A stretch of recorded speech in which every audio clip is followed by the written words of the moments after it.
nuyu nag suñu maire monsieur Aliou Sow kenn du moom di ko ñaanal yàlla di ko encouragé itam ci initiative bu rafet bii nga xam ne jël na ko di ko doxal di dundalaat dëkk bi waaye di dundalaat nit ñi ndax dina branché waat ci démb di leen branché waat ci histoire dëkk bi di ko dundalaat kon loolu ñi ngi koy won ne ko kontaan nañu ci initiative bi te rafetlu nañ ko te rafet nañu ko yal na ko yàlla jàppale ci zahir ak ci baatin te liggéey bi itam na continuer ci suba rek maa ngi koy xalaat ma ne o Fuuyo Boñare kilifa la kilifa africain la jaaru na Afrique si jël ko Sénégal jël ci exemple waaye itam jot na itam ci jamono yu bari ñu soppe ko am na ñu bari ñu fekkee jamono boobu biñ daan jàng dañ daan wax naan nos ancêtres les boulots loolu léegi bu ci xel demee rek reeraan dala jàpp sax taxaw am gàcce foofu lañ toll nag léegi itam moo tax monsieur le maire li nga def nii rëy na lool dana yàlla may la di ñaan yàlla nag xew-xew bi yàlla nañ ci dugg ak bisimilahi rahmani rahim mottale ko ci alhamdulilahi rabbil alamin yàlla yàlla barkeel liggéey bi joxe toog waaw ñu def Fatiha ak salatul Fatiha bismillah. Merci encore une fois de plus de travail ensemble qui est en train de faire au niveau de votre commune. La famille Gueye, ses invités. Permettez-moi d'abord de rendre hommage à mon prédécesseur,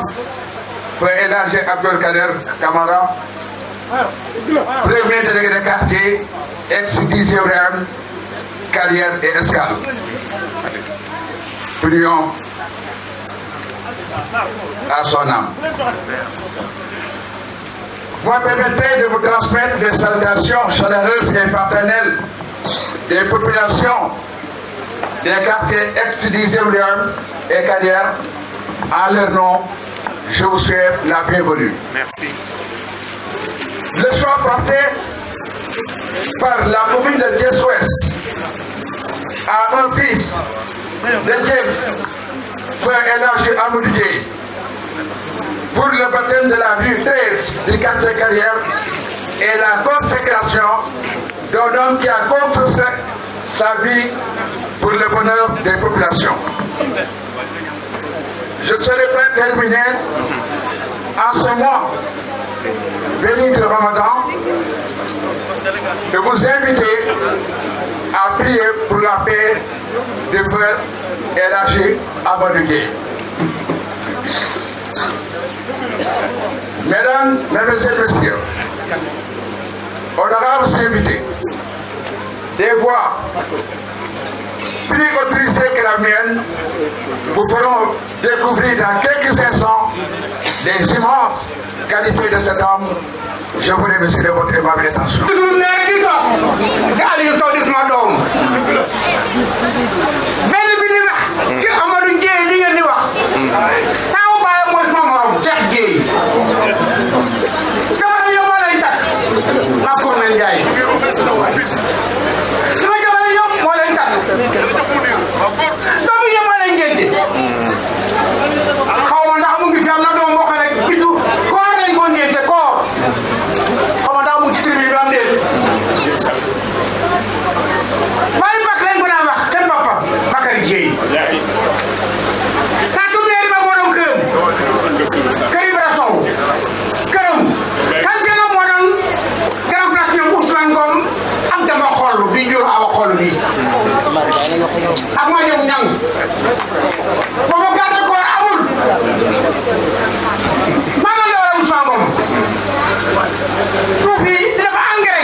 ci doom la ci nit la yelloo doom ju baax yaay ju baax ko jur kon awa xollu doom ju baax la yaay ju baax la. donc li tax nag man ma teniroon à ce que yow nga ñëw fekkee bis bi c'est que ñëpp xam nañ sama diggante ak sa waajur sëñ Abdou Aziz Sy Al Amine te diirul sa papa di dund yëpp defe naa ni li ma mënoon am man am ci moom sax yaakaaruma yow mënoon nga dëgg ndax matal na dëgg wóllëreem ci ak digganteem ak suma waajur doonoon na sëriñ ci ñun doonoon na papa ci ñun doonoon na xarit ci ñun doonoon na suñu lépp donc amuñu fayam te li tax ma woo la fi pour bëgg xam ne yow boo fi toogee ñu xam ne jëmu sëriñ Abdou Aziz Sy dama moo toog parce que bu fi nekkoon ñu ci def lenn te woo ma ko mu toog ci dama def li war kon ñu ngi lay sant di la gërëm asalaamaaleykum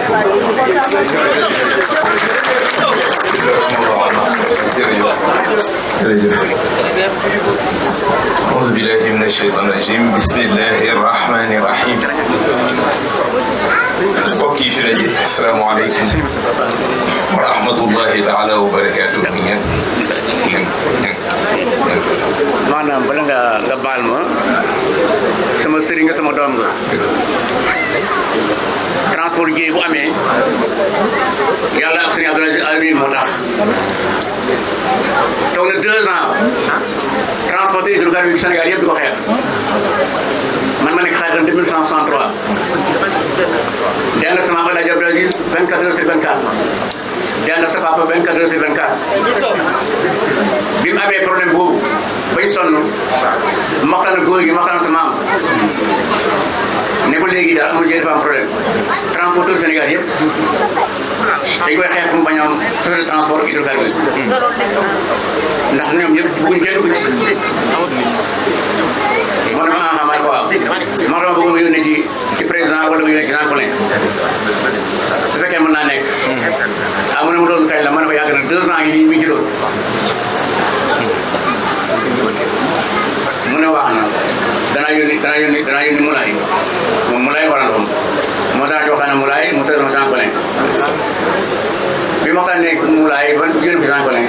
loolu moo créé société bi ban société yow société sa bàyyi ko xëree mooy Jean Collin wax ak moom mu jox instruction Ibrahima Sagna ñu def ko autorisation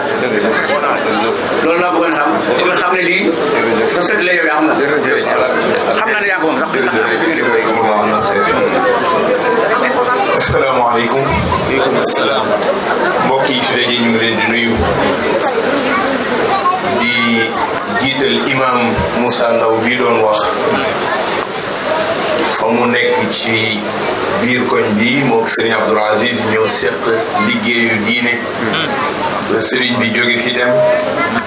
mu des ak liggéey ba kon bu yàlla dogalee tey nu fekk ko fi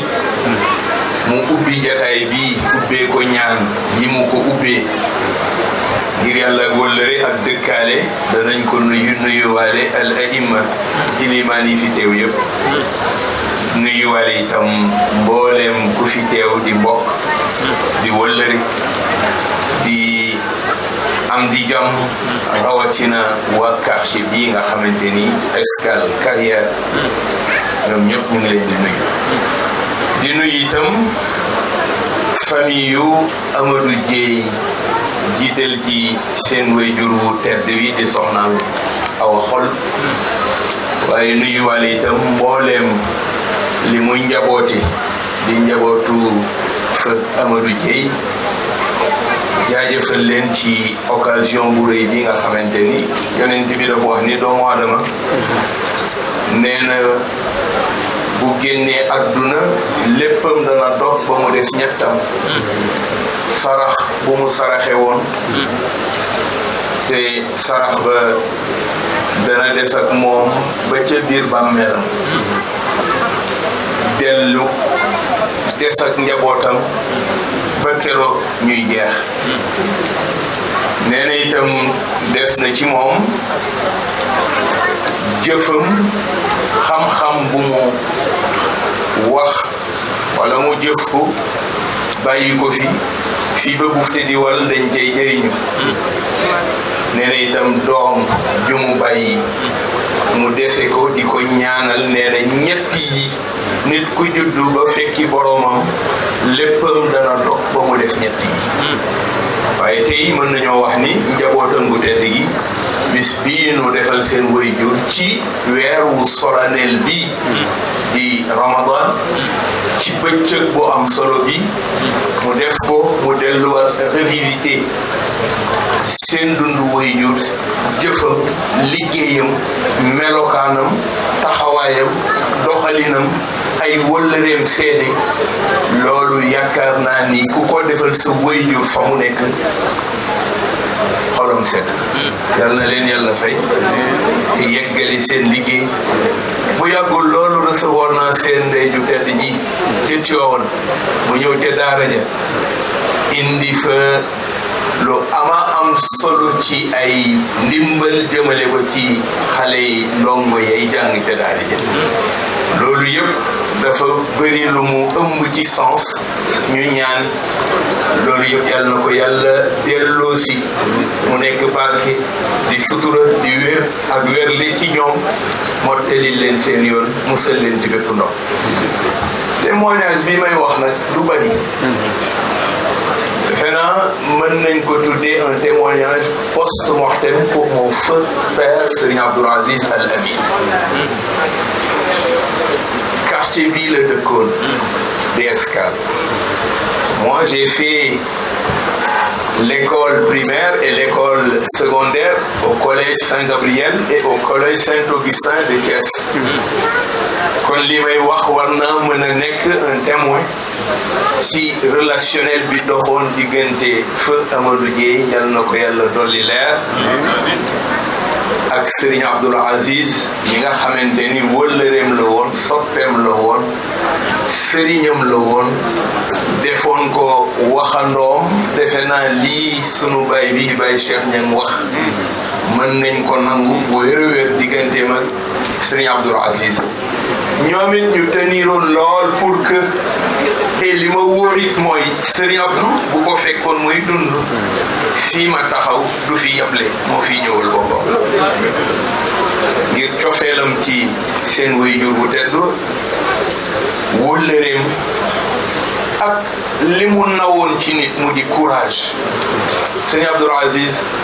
la muy naw ci nit toujours moo nekk ca moom parce que da di borom fit di ko ñeme di ko wér loola mu def nag te arab yi dañuy wax ni adiddaani la yajtamiaani deux forces qui se contrarient ne s'assemblent jamais waaye ñaar ñoo gis ñu mën a ànd ren ba déwén dafa fekk dañoo bokki mbir loolu moom la yàlla dogal seen diggante feu Amadou Dieye bi muy dund ku ne xamoon na njàmbaaram ñett lañu woon kenn kaa ngi nii toog mu di El Hadji Djibi Diagne mon parent ka ca des di El Hadji Njambe moom la tuddee njabootam bi ñu tuddee Njambe yàlla na ko yàlla moom it dolli ka ca des di moom Amadou Dieye ak ñeneen ñu bëri waaye ñooñu rek laa ciy tudd pour wane symbolique bi amoon ci seen wëllëre ci seen ànd ci seen nawante ci seen jëflante ñuy seq Serigne Abdou muy jóge Tiwaawan di ñëw Thiès këram fi la féete mu wëllëranteeg ñoom saa yoo leen fekkee ñu toog da ngay foog ni ñii duñu ñett kenn lañ lu ne danañ ko waxante defe naa Samba Issa bii ma àndal kenn la ci ku ñu mën a jël retenir ko comme témoin seen diggante ndax Serigne Abdou lu mu daan wax Amadou Dieye Samba Issa la koy wax Amadou Dieye lu muy wax Serigne Abdoul Aziz Samba Issa la koy wax Serigne Abdoul Aziz lu muy wax moom par El Hadji Djibi Diagne moom par Samba Issa la koy wax lu mu koy wax moom it Samba Issa la koy wax njàmbe ni ki noonu ñu nekk ay mbokk ay wëllëre kon yaakaar naa ni su lu mel nii amee ñu jël monsieur le maire ñu ngi lay jaajëfal yal na la yàlla fay ndax lii nga def bokk na ci delloo njukkal boo xamante ni boroom jëf bu rafet la waaye seen wayjur wii nu tuddee rue bi yàlla nañu ko dund ay at yu bëri ba rue bi nekk rue bi gën a intense en activité économique ci Thiès yàlla mën na ko dëkkaale it loolu yàlla na leen wàll ba foofi dugg ci buntu kër bu ne ci koñ bi yàlla def fa teranga ak leer ak barke ak sutura yàlla na ko yàlla def ñu ñëw nag rek waxoon ni dañuy ñëw feeñal yéene Serigne Abdoul Aziz ndax ñii di njaboot gi fa Amadou Dieye daf leen a confié woon Serigne Abdoul Aziz mu nekk seen parrain booba xale yu ndaw lañ ñuy ñëw di ko fekk si miinanteeg moom di ñëw ci moom di ko wax seen bëgg-bëgg di ko wax seen i mébét di sàkku ci moom ñaan sëriñ bi naw leen ngir li ñuy doon ndaw am na lu seen bàyyi insufflé ci ñoom muy courage ak njàmbaaru liggéey waaye surtout la discrétion qui sied pour une telle activité ku koy def doo fës ñoom noonu la ñu mel waaye boo leen xamee da nga leen mën a naw ndax da nga xam ni ñii ñu yar lañu ñii ñu jàngal lañu ñii ñu teg ci teguwaay lañu ñii ñu baax lañu ñii ñu wér lañu looloo indi cawarteg nit ñi ñëpp ndax ku ne xam na ni weeru koor ku mel ni man du ma génn bëccëgu koor waaye li ko jar rek moo ko jar et ça m'a fait sortir je suis venu moi aussi faire ce témoignage post-mortem qui est un peu melal activité wu Serigne Abdoul Aziz ci ku ko xamoon ci nitam loolu rek la ñu ñëwoon di ko wan ni ko jaajëf yal na yàlla gunge seen jëf yal na leen yàlla taxaw yal na leen yàlla mottalil seen mébét te bàyyi leen ak seen wayjur wi mu wettali leen ak mbokk yi mu ko seqal yëpp wettali leen ba mu yàgg lool mu ànd wér ak sutura ñu ngi baalu àq ñëpp ñu ngi jaajëfal ñëpp wasalaamu aleykum wa rahmatullahi taala wa barakatuh. damay tàmbali rek di nuyu kilifa yi ñu fi fekk yëpp balaa loolu di tàmbali ak di profito ci weeru koor wi nga xamante ni weeru sell la di jéggul ñëpp ak di baal ñëpp rawatina ci fukki fan yu mujj yi nga xamante ni mooy fukki fan yi nga xam ne mën nañ ne moo gën ci weer wi lépp mbégte la lépp xewal ak njëgal donc di nuyu kilifa diine yi fi nekk di nuyu kilifa aada yi di nuyu imam yi tout à l'heure Doudou wax na ko gisaguma ko waaye xam naa ne mi ngi fi muy suñu kilifa muy sama baay bi ma jóg balaa may nuyu kenn mën naa ne mën nañ ma may ma nuyu ko moom d'abord di nuyu ñi nga xam ne tey ak wala ki nga xam ne mooy le premier magistrat de la ville monsieur le maire Alla Sylla di nuyu ñi nga xam ne ay waa te ngeen may tuuti tàgge boo gis am na jàppal jiw le maire de la ville mooy le premier magistrat de la ville suñu paree teg ci maire commune d'arrondissement yi kii wax xam naa fi mu bokk bàyyi leen xàjjale ak teddale dafa am loo xam ne bu ñu ko def dañ koy teg ci yoon s'il vous plaît s'il vous plaît s'il vous plaît donc di wax ne ñun homme politique yi xew bu ñu dem yàqu ko waaye xew bii xew Amadou Dieye ku ko bëgg a yàq donc di wax ne ñi ngi nuyu les maires yu commune d'arrondissement yi di ci teg mon frère Aliou Sow ndax moom man ak moom xamante nañ dëkk bi ñoo ko bokk te jàpp naa ne cër bi nga xam ne moom la ko yàlla jox du man maa mun a xañ li ma yore mënu ma koo xañ donc nañu rafetal di nuyu sama bàjjen comme j'ai l'habitude de le dire muy avocat bu mag bi comme on aime à le dire di suñu bàjjen Tata Awa Dieye ñu gën koo xam ci sagar tey mu doon kilifa njaboot yi yëpp di nuyu njabootu njéyeen jëpp te su ma dee maa ngi nuyu njabootu njéyeen mën naa taabal sama bopp ci biir ndax tout à l'heure Doudou Sow mi ngi koy wax dafa am en dehors des relations yi nga xam ne mooy ay relations familiales dëkkandoo ak leneen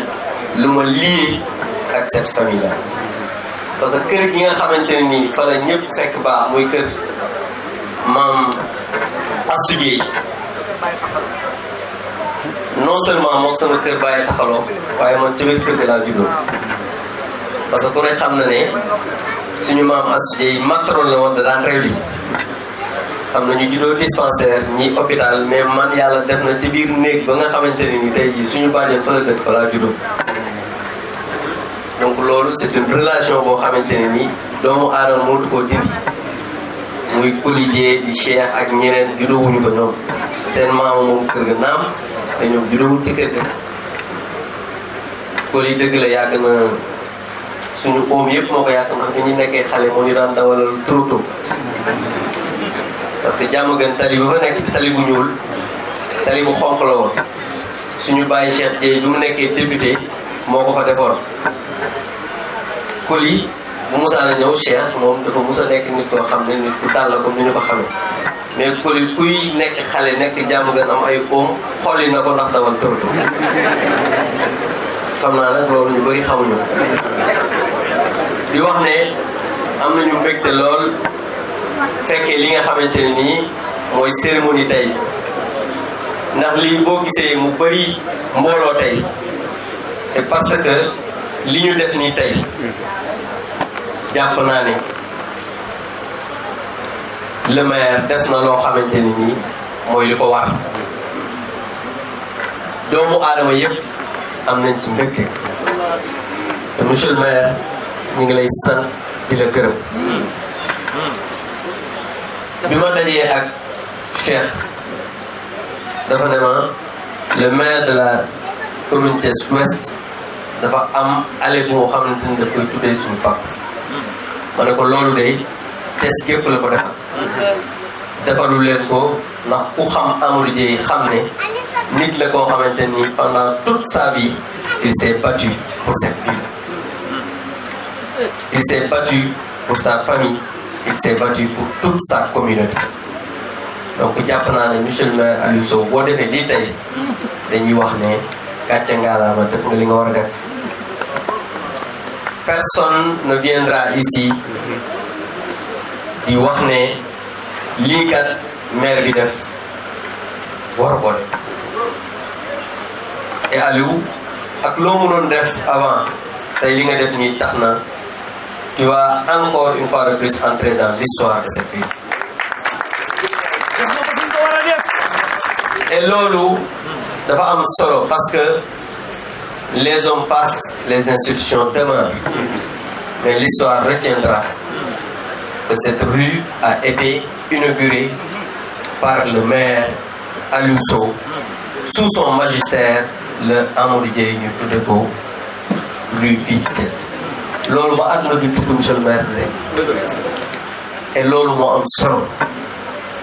parce que tey jii dañuy wax ne àdduna loo mën a gis ci àdduna dafay jeex c'est ce que j'ai l'habitude de dire di nga dégg ancien maire ancien député comme ñun parce que de toutes les manières dinañu remplacer ancien leneen ministre leneen mais ancien marabout moom moo amul donc boo ci nekkee comme li nga def monsieur le maire jàpp naa ne action yu mel nii ci la doomu aadama yi di jàppee kilifa ndax kilifa nag kenn du ko lekk kenn du ko naan njariñ kese lañ koy doy te lii nag njariñ la ndax loo def ñëpp mbég ci ñëpp kontaan ci ñëpp wax ne jërëjëf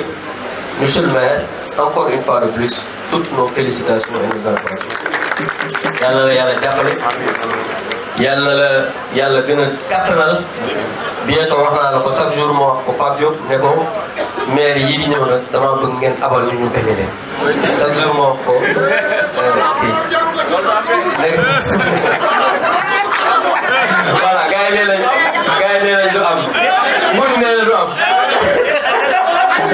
waaw d'accord donc Nguri kon bàyyi naa boobu donc Nguri nee na duñ ko waxati donc Nguri léegi dootuma ko waxati donc vraiment di wax ne rek lii moom mooy Sénégal Sénégal ñun ñoo ko bokk nguur yi encore une fois de plus moom ku ne xam na ne c'est un artiste de renom mais ñëpp xam nañ ne dafa am féete parce que àdduna nit am féete taxul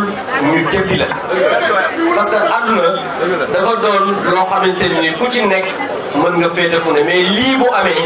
ñun ñëpp dañuy dajaloo bokk ndey bokk baay parce que dëkk bi kenn mënu koo xaar ñun ñoo bokk lépp maa ngi nuyu bu baax tonton Ousseynou Keita di nuyu njaboot gi yëpp wasalaamaaleykum wa rahmatulah. Merci, honorable. واحلل عقدة من لساني يفقهوا قولي mbokk yi ñu ngi leen di nuyu kenn ku ci nekk ci sa tur ak ci sant di la jox sa wàccuwaay li nga xam ne moom la sunu borom dogal ci yow di jiital ci nuyoo bi suñuy autorité monsieur le maire ak kii yàlla dogal ma egsi léegi ni monsieur le président Abdou Mbow ak ñeneen ñi nga xamante ni yàlla jox na leen ay ndombay tànk yëpp di nuyu ñi nga xam ne ñoom la yàlla dogal ñu dëkkee ci gox bii te di ci jiital seen imam ak chef de quartier bi ak notable yi fi nekkal yëpp di nuyu wóllëre ëmmat géey yi nga xamante ni ñoom la doon ànd la démb te lépp rafet di nuyu famille bi yëpp nag ci loolu damay daal di noppal sama bopp ndax ndokkeel bi ñu doon war a ndokkeel ak nuyoo bi dama koy jël teg ko ci loxol ki nga xamante ni tey jii mooy fii Adja Astou Dieye ci kaw suuf muy sunu mag Awa Dieye yàlla guddal fanam yàlla yokk wéram yàlla yokk sutura dama koy wax ne ko ni gañamal ci tubay noonu nga mel ci samiñ bi kooku nag kon am na njëriñ di sant bu baax itam suñu élus yi ndax jàpp naa ne Amath Dieye buñ ko tuddee fii dafa am lu tax waaye dafa am luñ ko fàggul buñ ko joxee tur wi fàggul koy tam njaboot gi loolu lan la mooy tey bëri na ñoo xam ne daan nañ sóobu ci mbedd mi romb ko dugg ba jàll te seen xel daawul nekk ci Amath Dieye waaye à partir d'aujourd'hui ku sóobootu ci mbedd mi gis ñu sax plaque Amadou Amath Dieye yàlla mën na def nga ñaanal ko fu mu tudd loolu du lu ndaw lu rëy la ci ñun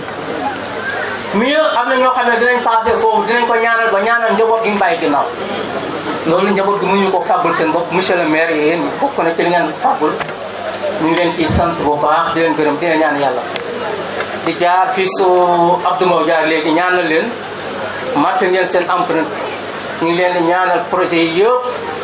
bari na waaye yal na yàlla sotti lépp te nu mu gën a rafetee bu ñu waxtaanee te histoire Thiès di leen ci tudd ci lu mel nii am nañ ci yaakaar ni kàgg Amath Dieye nag bu ñu ko tuddee mbedd mii jàpp naa ne tuddee wuñ ko ko woon rek ndax daa sant Dieye wala dafa dëkkoon carrière wala mooy bàyyi diw dund lu yàgg ci kaw suuf ndax koo xamante ne nii boo doon xool bi muy génn àdduna bu doon liggéey même bu deen privé demagul woon retraite kooku xam nga yàggul woon ci kaw suuf waaye nag gudd fan leneen la guddoonu ko barke rek moo am solo alhamdulilah sunu borom defaloon na ko kon ma jàpp ne dañ ko koo tuddee ndax lu mu gëmoon doon ko dund muy ay jikko ak melokaanam bëggoon bu mu bëggoon Thiès ak jàppoon bu mu jàppoon waa Thiès ak lu mu yéenoon waa Thiès loolu moom la suñu éli yi doon xeeñtu ba tax ñu njëkkati tur wi jox ko kon ma jàpp ne doon na jaadu tey ci ñu ko xamul woon ñu leen fàttali leen tuuti rek jaar ba ñetti ci ay qualité am boobu ëllëgee ku ci jaar ci mbedd bi ñu ne kii kan mooy Amadou Dieye mii nga mën a wax ci moom bu doon benn wala ñaar nii la meloon nii la meloon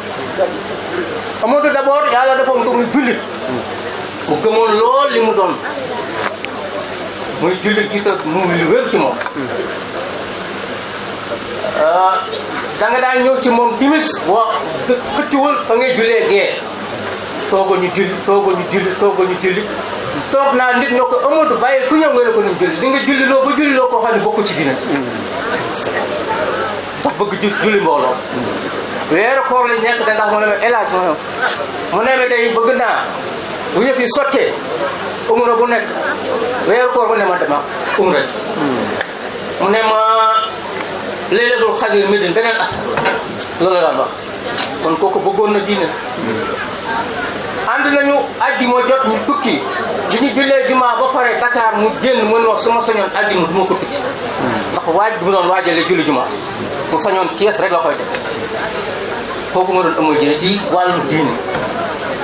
waaye Ama Dieye baat jom dafa bokkoon ci vocabulaire am koo mën a doon loo ko jege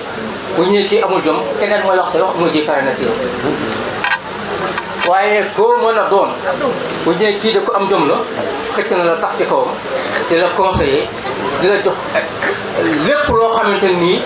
yor na ko surtout ci xalaat parce que yàlla ko mayoon na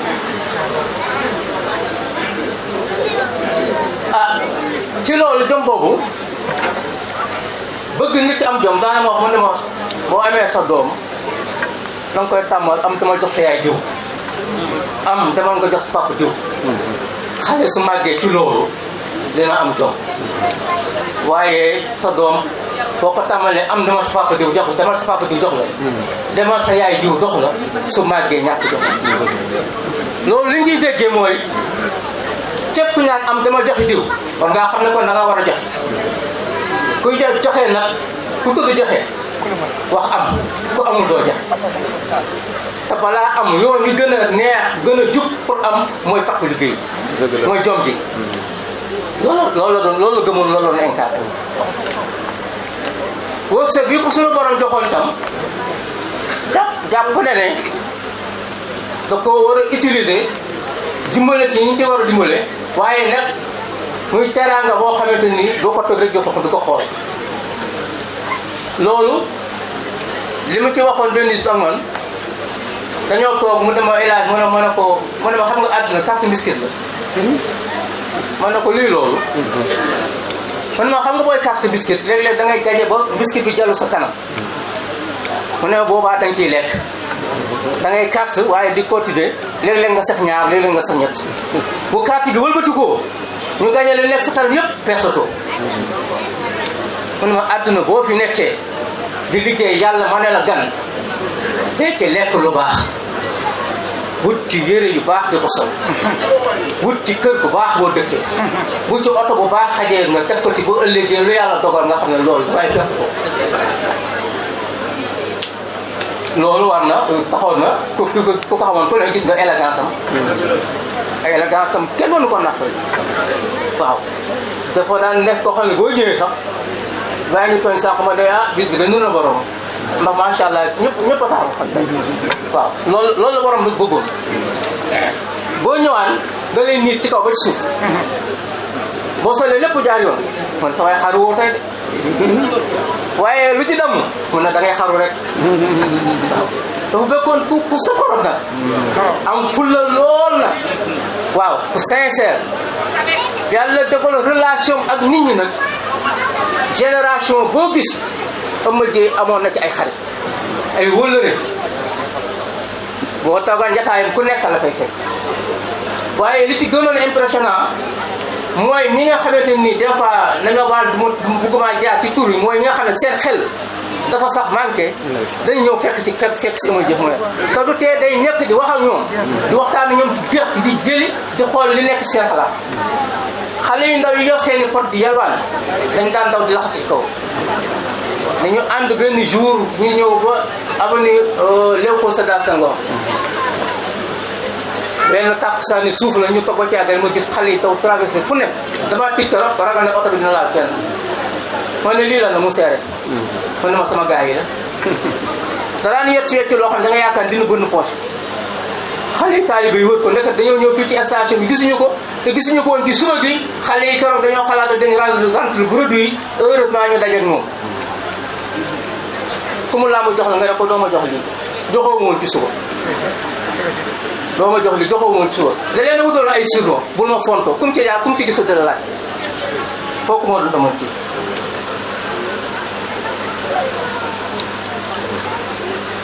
Ama Dieye wax naa ko sànq na ku mënoon a partager ay idées la dafa laabiroon ci ay idées boo ñëwee am sa projet lépp li ci war ci ak yow dina ko ànd ak yow bu fekkee jot na mu sol daalam ànd ak yow soo dee mu réussir na fu mu la gisee tàpp sa mag nga bégte gi mu ci am adduna nag di nga gis koo xam ne dina liggéey ba tas yàlla dogal mu génn adduna la nga defoon lépp naxtaay te loolu bokk na ci koy waral des fois nga am bañ a am ndono wala ndono boo xamante ne nii amul yenn taxawaay alhamdulilah ama jee nag yàlla suturaal na ko musul na ko ci loolu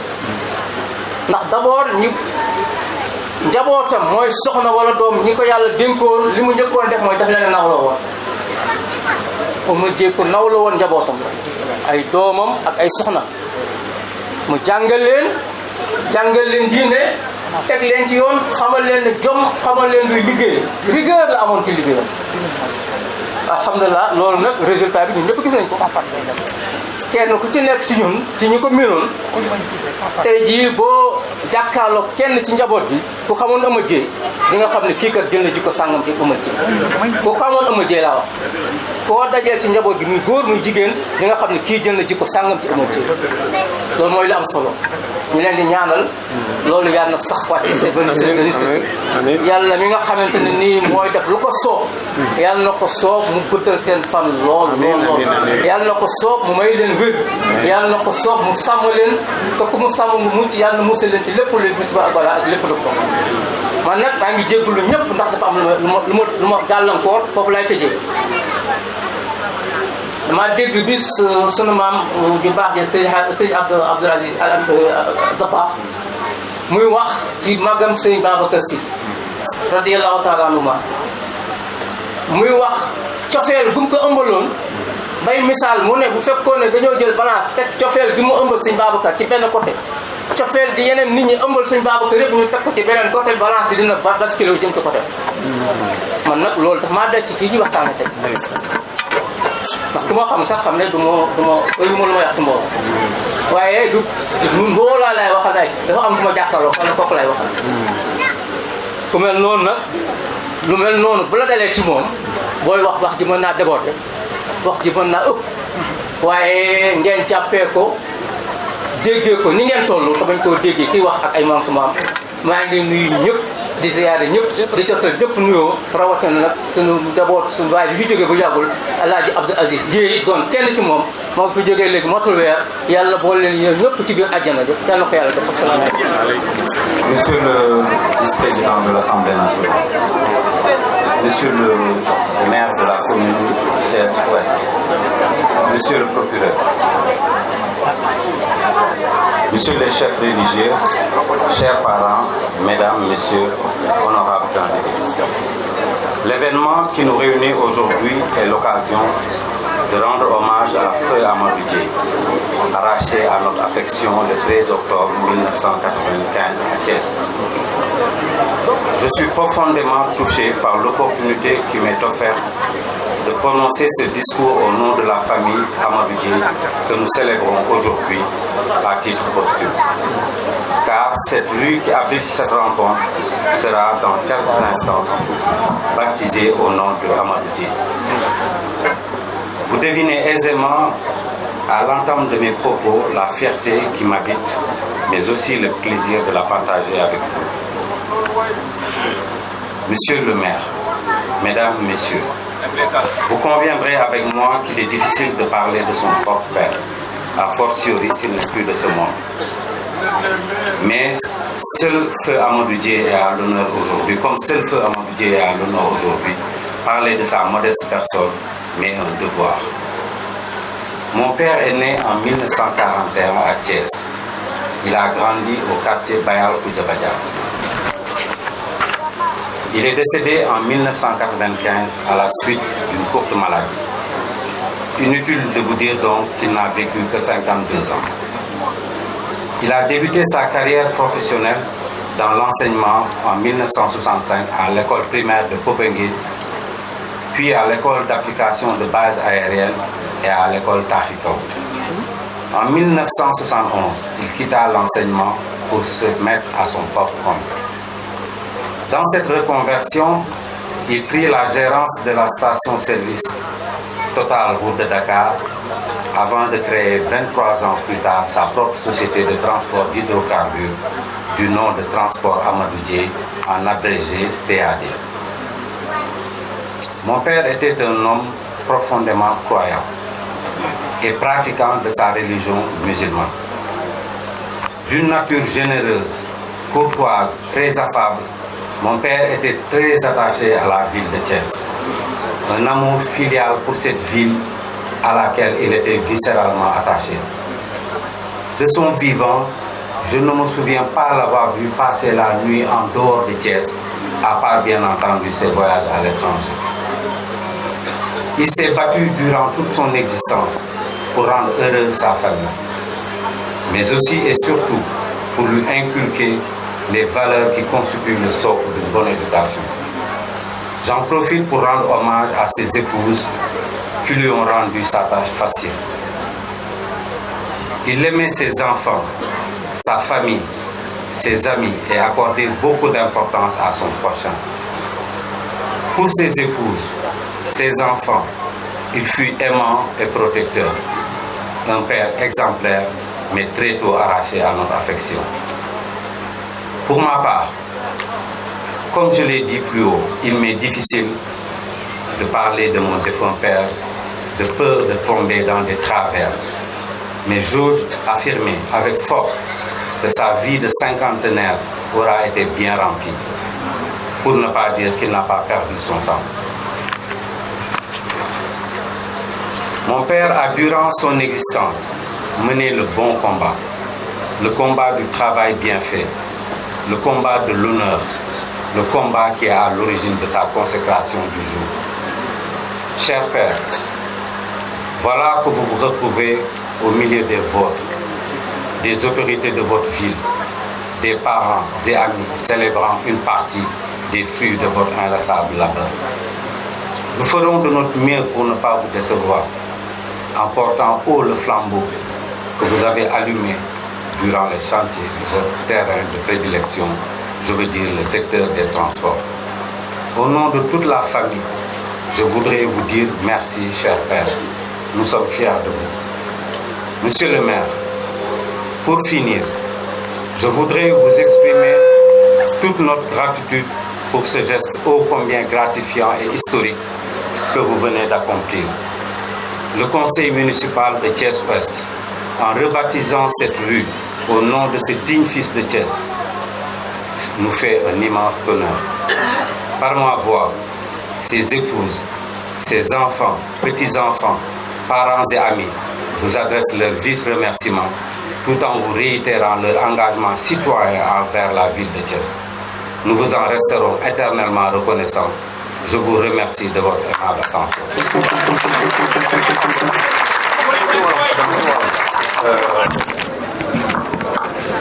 Bonjour à tout le monde et vraiment mes remerciements à tout le monde. Et je voudrais d'abord remercier très profondément les autorités municipales de la ville de Thiès, notamment le maire Alioune Sow, pour avoir choisi notre frère Amadou Dieye. Ce choix n'est pas fortuit. Vous avez choisi un Thiessois de cœur. Amadou Dieye était Thiessois dans l'âme. Il ne concevait pas de vivre ailleurs qu'à Thiès. Il est né à Thiès, il a grandi à Thiès, il a travaillé à Thiès, il s'est marié à Thiès. Ses enfants sont presque tous nés à Thiès. Je voudrais d'ailleurs m'arrêter sur ces enfants qui, il faut le reconnaître, n'ont pas saccagé le travail de leur père. Ils l'ont développé, ils l'ont amélioré, ils l'ont modernisé avec beaucoup de rigueur, ce qui n'était pas évident compte tenu de leur âge. C'est une fierté de voir défiler sur les routes du Sénégal et de la sous-région les beaux camions TAD et TD. Bravo à eux, gloire à eux. Malheureusement, leur père Amadou Dieye n'a pas eu le bonheur, la joie d'admirer un tel spectacle. Il est décédé prématurément à Thiès, où il a été enterré au cimetière de Bambara, auprès de ses parents El Hadji Bakary Dieye et Adja Aïssatou Dieye, et de son frère Abdoulaye Dieye, l'éminent magistrat, décédé lui aussi à la fleur de l'âge. Beaucoup de mes proches, des Thiessois surtout, s'imaginent que je suis moins attachée à notre chère ville. Cependant, il y a lieu de leur expliquer que Thiès renferme des souvenirs particulièrement douloureux pour moi. Je ne peux pas passer par certaines rues sans avoir des images qui me bouleversent. L'entrée de Thiès me laisse toujours des palpitations. J'ai toujours l'image du cortège funèbre ramenant mon frère Abdoulaye Dieye à sa dernière demeure. Et que dire de la station Total? La station Total, quand je passe devant, j'ai l'impression d'apercevoir pendant quelques secondes, Amadou Dieye, assis devant son registre en train d'aligner des chiffres. Et en continuant mon chemin pour arriver à Diamaguène, je passe par une intersection où on aperçoit la porte du cimetière. Ce cimetière où repose mon père, ma mère, Amadou, cher, notre grand frère aîné, le doux grand frère, le conciliant grand frère dont Amadou se moquait tout le temps. Cher le syndicaliste, l'infatigable syndicaliste, cher le député, le bon père de famille.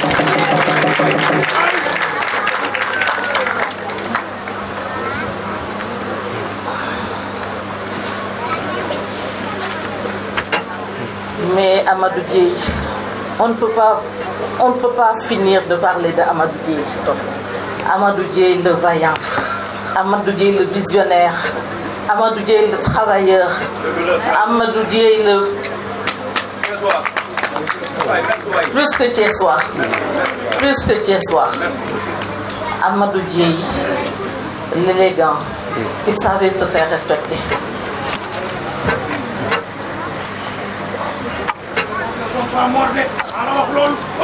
Il nous manque lui et ses frères. Il nous manque. Et comment ne pas se sentir seul et désemparé après la perte de ces êtres si exceptionnels. Je remercie encore Monsieur le maire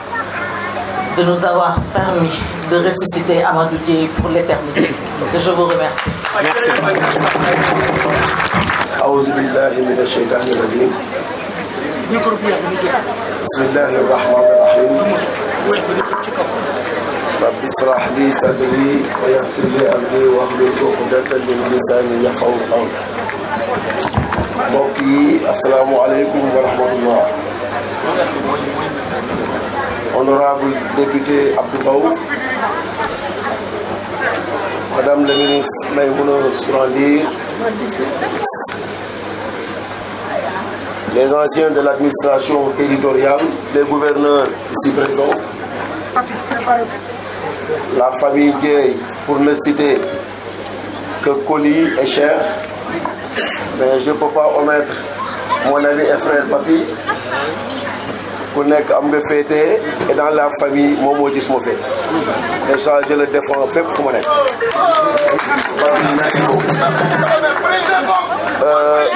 Dama bëgg ñaan mbooloo mi discours bi dafa am lu bari lu ñuy clarifier tey. On a fait venir organe de presse yëpp. C'est pourquoi même j'ai tenu à écrire un discours, mais du suma habitude. Suma sœur secrétaire municipal mu ngi nii toog daf may wax ni c'est une grande dame, Madame Cissé. Daf may wax ni bindal, ma ne ko j'ai pas l'habitude. Je me réfère par inspiration sur le Coran et essayer de répéter les mêmes propos que Amirul Mominin. C'est pourquoi je n'ai pas besoin d'écrire pour faire mon discours. Chers invités ici présents, mon frère Babacar Pascal Ndiol, et je défends cette proximité qui nous lie. Et je le dis, fait pour moi. Nous disons ci imam yi fi nekk. Merci honorable député bi nga commencé discours bi wax li may wax fépp fu ma dem ndokk bi nga comprendre ni dinañ mës a dégg ancien député et yàlla li muy def du hasard bi ngay wax discours bi xamuloo woon ni honorable député Garmi Fall suñu yaay mu ngi ni toog siège bi nga toogoon na ci tey yaa ngi ci toog yàlla yàlla defal xéewal yi nga bëgg mais boo ciy jóg na jógin bi rafet mais di nga ci mës a jóg man it chaise bi ma toog dinaa ci mës a jóg lu mandat bi yàgg moo tax damay jiital fu ma dem su ma nuyoo ci imam yi di leen sargal yàlla bàyyi leen ba ci kanam di nuyu aussi suñu sang bi fi jóge léegi représenté à titre posthume suñu baay suñu xalifa suñu lépp muy El Hadj Abdou Aziz Sy Al Amine di wax ni li tax ma ne discours bi am na clarification damay gërëm le conseil municipal de la commune Thiès-Ouest fortement présent ici di gërëm ñëpp ñi nga xam ne ñu ngi fii toog te bëgguñu ma tudd seen tur wala dinañ ko seetaan ci télévision yi wala ci réseaux sociaux yi ñu nekkoon ay conseillers ci sama wet ci décision bii ñu jël avant ñuy def lii parce que nangoo nañ ci Cheikh Tidiane Sy Al Maktoum mu ne fit mu tegu ci xel loo def ñu nangu te décision yi ci fit la teg may wax ni li wundu décision bi foofu lay commencer et j'ai tout fait pour amener l'arrêté qui est de février 2017 à l'approche des élections législatives la ñu jël décision bi ñu ko jëlee on a jugé nécessaire de renvoyer toute cérémonie ba élection yi passe parce que boo fi ñëwoon avant élection législative ñu ne am na loolu am ñu renvoyer toutes les décisions benn cérémonie defuñu ko avant parce que la décision a été républicaine choisie par réfléchie par des républicains conseillée par des républicains et la décision ñu yóbbu ko au conseil municipal décision bi lan la wul lu simple la et je crois que avant-hier seetaan naa ci benn télévision au Sénégal ñu dem ci mbeddu Ndakaaru yi di wax nii di génnee ay tableau te bi ma ci fàttaliku Georges Pompidou la ñu génne waa Dakar di wax te je vais citer même ci quartier général la ñuy wax ni way dañ fee war a dindi tableau yi dañu war a def lii j'ai essayé de les joindre pour leur dire que le rôle du journaliste c'est de faire des investigations xam ce qui se passe dans le pays parce que mënuloo dem di proposer loo xam ne y a un an de cela à Thiès on a pris la décision bu commencé ko dérouler donc su ñu amoon information bi je crois que bu ñu toogee ci plateau bi ay film la ñuy wan pour wax ne am na Thiessois wala sénégalais yu xam ne am nañu gëm seen bopp am lu ñu namoon lu yàgg xëy na nag suñu yenn njiit yi am na lu ñu ci doon sikki sàkk ba mënuñu ko woon jël mais je crois qu'on doit écrire suñu page ci histoire muy man en tant que jeune maire élu muy Abdou Mbow mii en tant que jeune député élu ak képp ku mu mën a nekk nous sommes venus pour changer l'histoire du Sénégal changer l'histoire du Sénégal mais teg ko ci xel dama ni ñi fi toog ñu jégal ma nag ñëwuñu fi pour raay kenn dañu ñëw pour wax les yeux dans les yeux parce que les critiques dañu bari c'est le moment de clarifier et wax nit ñi lan moo wund li ñuy def ñun ñi fi toog ku ñu fi ngeen jégal ma ku ñu fi bàyyile woon sa doom Faidherbe bu wala keneen boo defee jàkka doo gis nit parce que gisuñu suñu bopp ci moom mais tu traînes au Sénégal dans les rues c'est Félix Faure c'est Georges Pompidou c'est tubaab yoo xam ne xamuñu leen et tu pars à Paris li may wax je parle sous le contrôle des députés ak ñi voyagé fii nga dem à Paris nga dem partout li ñuy wax place des tirailleurs à Paris ni ñu koy raconter c'est de faux problèmes c'est une petite place qu'on a aménagée pour les anciens combattants alors que le palais parisien devait porter le nom des tirailleurs africains s'ils sont indépendants c'est grâce à nous loolu dañu ko war a défendre xeex ko mënuñu nekk dans dans un pays Cheikhoul Khadim tëdd fi Seydi Hadji Malick tëdd fi Mame Rawane tëdd fi Alaaji Amadou Baro Ndiéguène ñëpp ngay romb ci ay mbedd ñu ciy bind ay avenue Faidherbe ay rues xawma tubaab bi kenn xamul. On a dit qu'on va changer. Ces rues-là porteront le nom des grands hommes qui ont donné à ce Sénégal cette tradition. lii moo ko wul du leneen. Les critiques, on écoute tout le monde, mais dans le sens de nous faire progresser ci li ñu nekk. amul benn critique bu ñu mën a delloo ginnaaw boo xam ne dafa négatif duñu la déglu parce que lii ñuy def jëluñu ko décision di ko def ñun rek dañ ci waxtaan ak ay mag, des gouverneurs qui sont là à la retraite, des préfets qui sont à la retraite, d'éminents enseignants yu ñu dem seeti seen kër waxtaan ak ñoom ñu rafetlu décision bi mais nag daf ci am ñoo xam ne seeni position mayu leen woon jël yéen ñi. mais ku ci mel na ñun nekk ci mbedd mi almuuda yelwaan fukki at xëy nekk maire soo jëlee poste maire bi teg ko fu mu yeggul nga weddi yàlla keneen mënul jël décision ci doomu aadama mu sotti ku dul borom bi subhanahu wa taala moo ni su ma namee def nit dara dama daan nekkal rek mu ne. Je suis maire issu de Daara jeune talibé où sont les énarques yi fi jàngew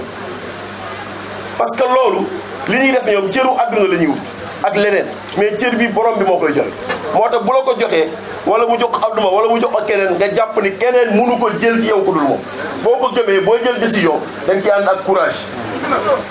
nekk maire ak bañ ko nekk la ñu yamale nous sommes pas nés maires et nous allons pas mourir maire on a remplacé des gens et on va nous remplacer inchallah mais nañ ci def lu rafet lii moo wund décision bi et sur la table du maire il y a 20 nouvelles propositions. Et vous allez entendre dans le discours proposition yooyu ñan la et di ngeen dégg aussi ñi ñu wax fii tey ne tuddee nañ leen ay rue mosuma ko cité ci beneen mais dama koy lire ba mu yegg ñu seet est-ce qu'il y a benn intention politique dans ce que nous avons fait amul pour dire que li ñuy def jàpp nañu dañ ko teg ci dëkk ay nit la ñu nag ay doomu aadama la ñu mën nañ jël décision juum mais je crois qu'il appartient au Sénégal aux Thiessois et aux vrais citoyens sénégalais de nous dire monsieur le maire suñu sañoon nii ngeen di jaay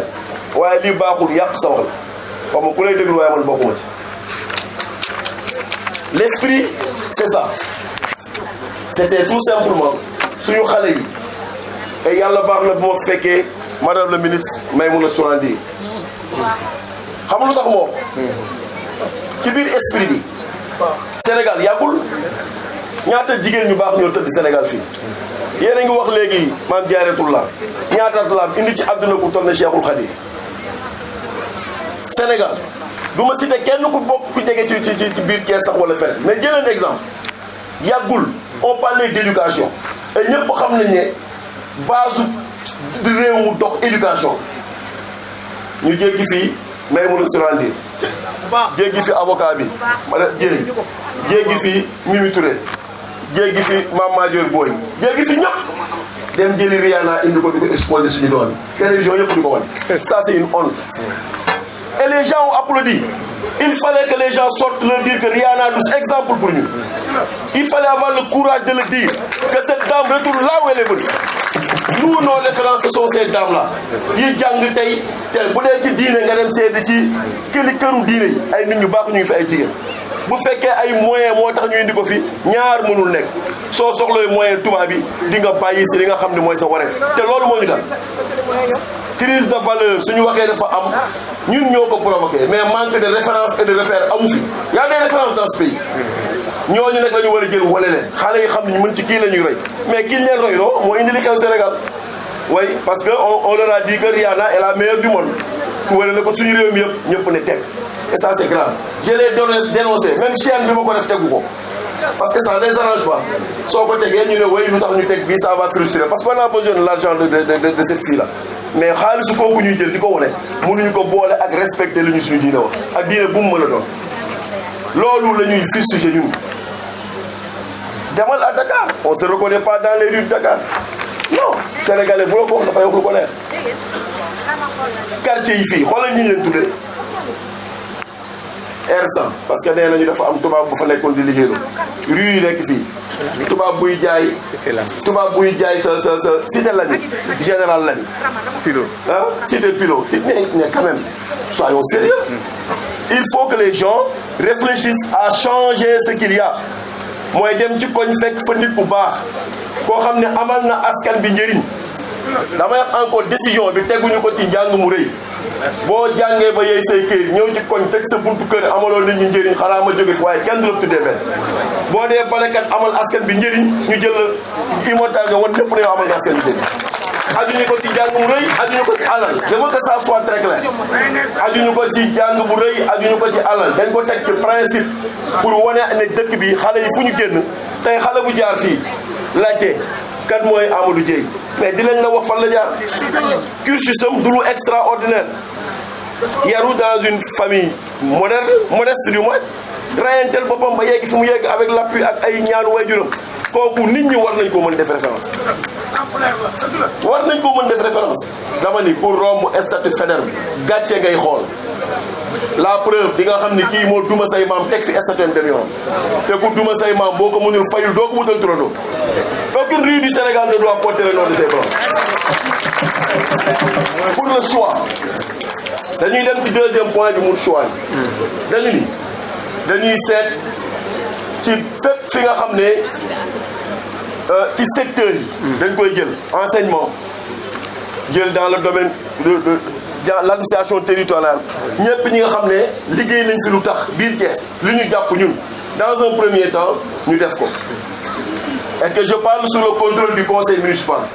dañu ñëw indi proposition bi joxe ko conseil municipal ne leen dem leen ci seen koñ yi ngeen wax ak seen délégué de quartier yi ak ñeneen ñu seetal ñu nit ñi baax ñi nga xam ne ñu ngi ci koñ yi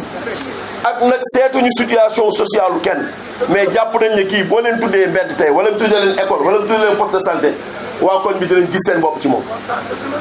6 mois après on a délibéré 6 mois après sur 16 rues il nous reste 22 lu tax ñu bàyyi 22 yi parce que xale lañu dunduñu fi lu yàgg mais mag ñi fekkee dinañ ñu fàttali ñu des et Inch'Allah les propositions tombent depuis ñu commencé inauguration bi la prochaine réunion c'est le 30 juin pour finaliser ku ci am proposition waxuñu nag dem jël sa papa wutal ko biographie indi sinon man maire amoon naa droit tuddee sama papa mbedd mais su ma ko tuddee woon dinañ mën a kii lu papam def c'est vrai nañ ko def de manière objective bind indil ñu ko ñu étudier ko def proposition bi conseil municipal ñu voté ko ñu wàcc jëli inauguré leen tey ñii fi toog amul ku fi Koli wala Cheikh tënk pour nga toog seen jëfi papa moo leen fi teg te ci télévision lay wax fii ci HLM Thiali Serigne Mamor Mbacké bu sëñ Muntala dañoo toog ma ne ko li may wax ci télévision génne leen ma ne ko li ngeen di def ni yëpp sëñ Muntala institut Al Azhar sëñ Muntala transport Al Azhar sëñ Muntala lépp moom la yéen dañuy xaar seet lan ngeen fi def te li ngeen première chose ngeen c'est de créer une université islamique ñun maire yi jox leen suuf ngeen tabax mais ba fii ñuy wax lépp lu ngeen fi def nii da ngeen di perpétuer li nga xam ne moom la fi góor gi defoon donc yéen it famille Dieye dafa am lu leen war a leeral ci seen bopp tag yi leer na neex na trop mais nous sommes dans l'œuvre de Amadou Dieye que deviendront vos enfants yàlla ñu yàlla projet mais l'histoire nous donnera un jour la vraie version mais ci li ngeen nekk nii jàppale na ci seen barke baay ngeen nekk dafa jar a leer dans le secteur enseignant képp kuñ fi wax te jàpp nañu ki waru ko def nañu wax ni monsieur le maire ki waruñu ko woon tudde on a réfléchi on a pensé à Feu Mourital les premiers directeurs d'école yi ubbi école u Thiès on a pensé à Feu Lucien Préra on a pensé à Feu Birane Gueye qui fut le premier directeur d'école de l'école Clémenceau ci diine lu nit waye di xam ne fii mu def tuddee mbedd te jiitaloon sëñ Saliou Touré keroog inauguration sëñ Saliou Touré bi ku fa ñëw xam ni bu ñu bëggee référence am nañu ñu xalaat fa Tafsir Madoki Ndiaye jàngalekat alxuraan bi jël titre foncier ba la ni mu toll jébbal ko état pour ñu def ko cimetière ñu xalaat imam Momar Fall Nahou ce mot Nahou qui signifie grammairien je crois que ñëpp d'accord de Seydi Hadji Malick moo ko tudde woon mu nekk imam di def lu extraordinaire ba yàlla moom njabootam nekk bi ñu xalaat à Thierno Abdoul Sall le père à Thierno Alassane Sall ku dem tey jiite Papi voilà tey mu nekk jour bu remarquable parce que tey ci neuf bi la ñu tuddee Amadou Dieye bi nga xamante ne rek moom mooy rue bi nga xam ne moo nekk fii li ni mel tey ñu gis ñu autorité yi ak responsable yi ñëpp ñëw nañ yéen en tant que doomu Amadou Dieye tey lan mooy seen i kàddu. waaw tey nag moom xol yi dafa fees naa ne dañoo kontaan ci li maire Alioune Sow def ak waa mairie commune de Thiès Ouest bi yëpp dañuy xol yi fees na tey mënuñu sant gërëm sant waa Thiès ndax ku woote ñu wuyu si la dafa jafe mais boo xoolee lii xam ni paa bi dund ba amoon na njëriñ ndax sànq wax nañ ko bu dulloon fan 52 ans donc la dund mais def na fi loo xamante ne tey Thiès moo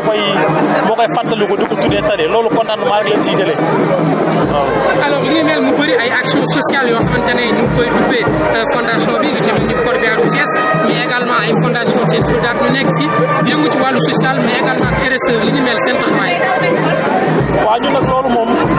noonu la ñu yaree mën naa ne loolu la ñu xam moom ci loolu lañ tàggatee paa bi ñëpp xamoon nañ ni dimbali néew di doole ndax loolu la ko ñëpp seedeel boo xoolee majeure partie bi moom ñu ko seedeel donc suñu maman yi ci loolu la ñu tàggat moo tax ci noonu donc la ñuy awee du ñu am bokk ak waa Thiès loolu la xam famille bépp loolu lañ xam ci loolu la ñuy doon. voilà fondation Thiès Solidarité tey fekk si na fondation Amadou Dieye ci li nga xam ne rek mooy inauguration bi nga xam ne moom tuddee Amadou Dieye fondation Thiès Solidarité bëri ay cas yoo xam ne da ciy interpellé fondation bi ñoom ñu koy wuyu positivement dañu mel ne seen teewaay ak li nga xam ne nekk na cadeau bi ngeen leen jox. Omar waaw dañuy sant yàlla di gërëm sallallahu alayhi wa sallam di gërëm suñu ñaari waajur di jaare ñëpp ci koor gi di ñaanal Amadou Dieye yàlla xare ko àjjana fa mu nekk di wax na nag ñun fondation Amadou Dieye li ñu lié ak fondation ak Thiès Solidarité mooy action sociale yi nga xam ne ñun dañuy gis ne ñoom dañ koy def ndax ñun tey dañuy yëngu ci social te suñuy moyens demeewul noonu mais tey dañoo gis ne lépp lu ñu dugal rek vraiment ci loxo ñàmbe lay jaar ñu woo ñu jàppale li nga xam ne mooy fondation bi nga xam ne mooy fondation Thiès Solidarité jàppale ko ci ay moyens di jël ay malaatam sur le plan social di leen taxaw loolu moo tax tey bi ñu jëlee rue bu mel nii ci carrière tuddee ko ki nga xam ne mooy feu Amadou Dieye rafet na tey Thiès Solidarité defar tableau rafet na tey Thiès Solidarité defar code délégation ñëw njukkal ki nga xam ne tey mooy waa fondation Amadou Dieye. membre ci Thiès Kaay Events di ànd ak Ablaye Dieye tey ñu jël rue bi nga xam ne mooy rue 13 ci quartier carrière duppee ko moom Amadou Dieye mi nga xamante ne rek mooy juru seen clip boobu tey ci wàllu jëf rek ak taxawu dëkk bi ni mel tey lan ngeen ci am. vraiment Omar di rafetlu li monsieur le maire def ñu koy wax Aliou Sow je crois que Thiès waa yëpp la ko defal parce que suñu papa Amadou Dieye mu def ci Thiès defe naa umpul kenn defe naa kenn fàttewu ko donc sama kóllëre ak Ablaye ku nekk xam na nan la demee donc sama présence fii ñaari yoon laa fi dama fi ñëw 2 fois ma ñëw pour 3 fois sax lay wax ma ñëw pour Thiès Kaay comme events ñëw pour Thiès Solidarité mais ñëw uniquement parce que Ablaye suma rakk la suma xarit la te lii ñu defal papa mel na ni suñu papa lañ ko defal mel na ni Thiès waa yëpp lañ ko defal je crois que ni fierté Thiès la Amadou Dieye donc ñuy remercier njabootam yëpp di remercier aussi fondation Amadou Dieye bi nga xam ne gën a marqué population Thiès waa bi donc ñi ngi saluer vraiment li monsieur le maire def di ci kontaan di ci sant ñëpp ñi nga xam ni teew nañ fi pour honorer bés bi loolu laa amoon ci lu ma ci wax maa ngi gërëm ñëpp di gërëm Ablaye di gërëm tout le monde. suñu fa rek jàkkaarloo ak Coly Dieye nekk kenn ci Amadou Dieye yore tamit li nga xamante rek mooy transport Amadou Dieye ci biir Thiès mais également contribuer ci lu bëri ci wàllu RSE ak li ni mel tey monsieur le maire Aliou Sow jël décision ak conseil de municipal bu Thiès Ouest yëpp duppee rue bi nga xam ne mooy rue 13 ci quartier carrière duppee ko Amadou Dieye li nga xamante ne mooy seen waajur tey la mooy seen kàddu. waaw asalaamaaleykum suñu kàddu sant la rek sant am waajur boo xam ni ay nit ràññee nañ ko ba reconnaître ay bienfaits yu mu doon def yu nga xam ni ba tuddee ko rue bi